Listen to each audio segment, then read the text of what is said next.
د شاعر نظر د ښاغلي ګل پاچا الفت یو ښکلی شعر.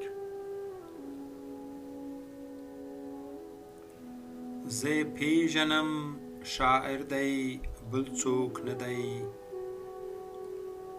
زه پیژنم شاعر دی بل څوک نه دی، چې دا لوی جهان وړوکی ورته ښکاري.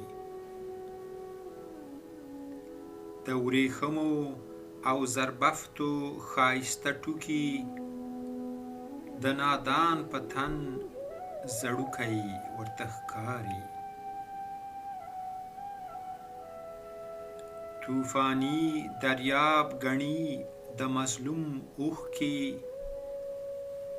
طوفاني دریاب ګڼي د مظلوم اوښکې، د دنیا بحر ډنډوکی ورته ښکاري.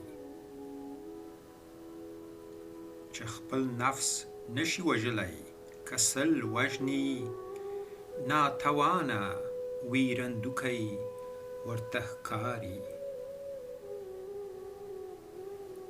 د دنیا فانی عیشونه نعمتونه، د دنیا فانی عیشونه نعمتونه، د سپي مخ کې پروت هډوکی ورته ښکاري. زه یې پیژنم شاعر دی بل څوک نه دی، زه یې پیژنم شاعر دی بل څوک نه دی، چې دا لوی جهان